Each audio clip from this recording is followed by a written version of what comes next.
ungihlanze ezonweni zami. Amahubo 51 verse 1 and 2.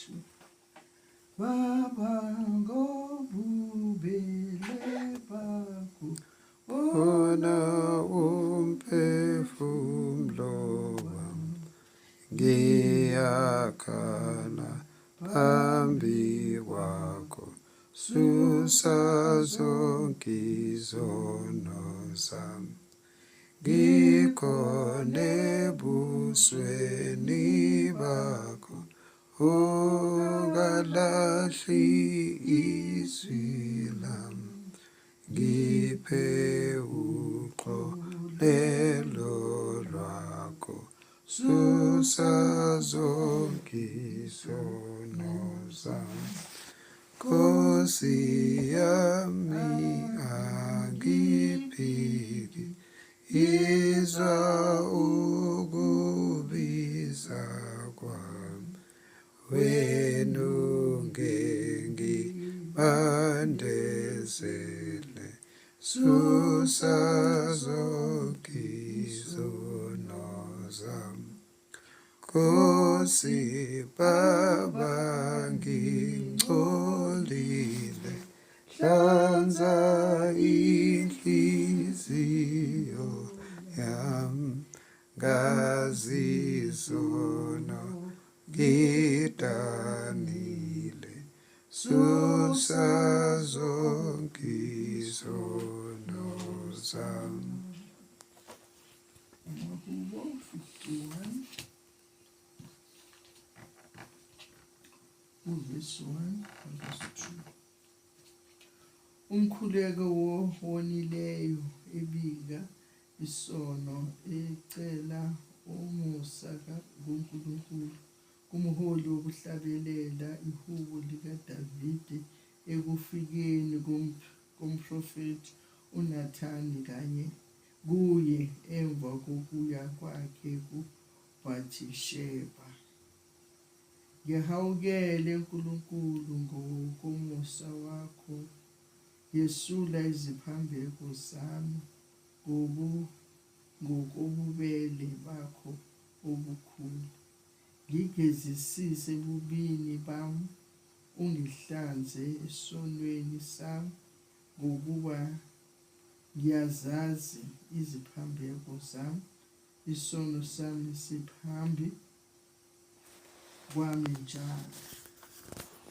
Lapha uDavide asikhathi aye kuBhathisheba, angena kumkamuntu, aqede abulalise indoda yakhe ukuthi ife ngoba esewonile, ecabanga ukuthi akabona muntu, ngoba uNkulunkulu kanti uNkulunkulu uyambona.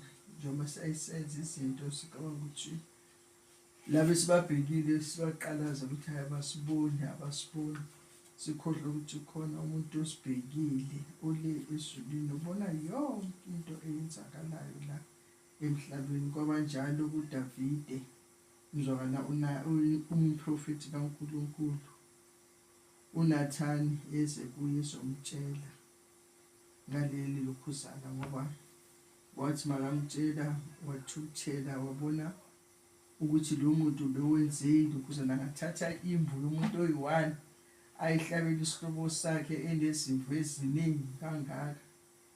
Kwamthuthelisa lokho, kwathi izinethi nguwe uqobo lakho lo othathe umfazi womuntu. Lapho uNkulunkulu uthi nje abafazi bangaki wamupha nabafazi bakaNkosi uSawuli, kodwa still usabona umfazi womunye umuntu oyedwa uyamthatha. So manje uthi izono zakhe azifihlekanga kuNkulunkulu, uyacela ukuthi uNkulunkulu amhawukele uNkulunkulu ngokomusa wakhe. Yesula iziphambeko zami ngokobubele bakho obukhulu. Uyakhala, uyazidela kuNkulunkulu ukuthi uNkulunkulu amhawukele ngomusa wakhe, esule iziphambeko zakhe.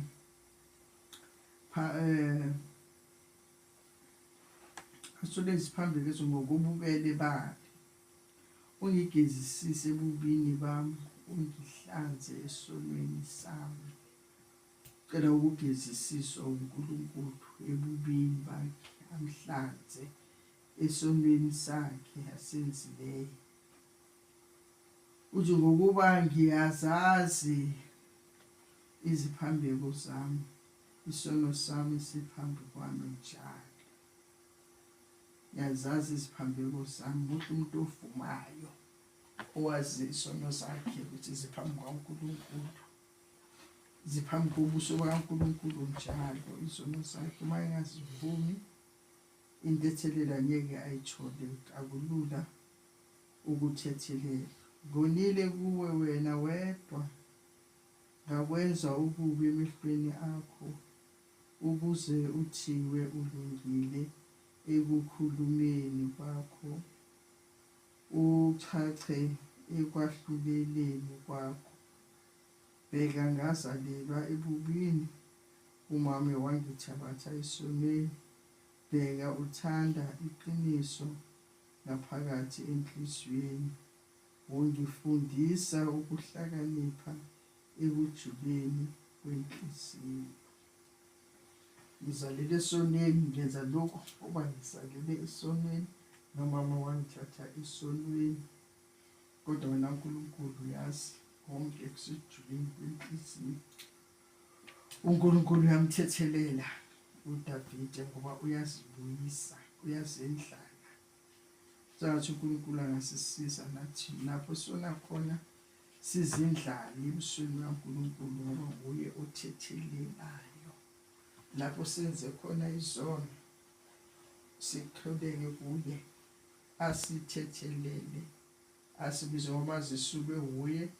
Uthi uzihlukanisa njengempumalanga nentshonalanga, akabi sazibala. Abantu basezweni bayazibala izono zomuntu, siyazibala. Ngathi abantu nami mhlawumbe ngiyazibala izono zomuntu, ukuthi wenze lokhu, wenze lokhu. Noma esemuntu kade esesindisiwe, esecela ixolo kuNkulunkulu, siloko sisambalela lezo zono lezo. Kanti uNkulunkulu uNkulunkulu umqolele wazihlukanisa njengempumalanga nentshonalanga, ngoba azize zahlangana futhi azisoze zaze zahlangana. Ngakho lana sibona uNkulunkulu uthethelela umuntu, sibona umuntu ezicelela uxolo kuNkulunkulu. Ngiyabonga. Amen.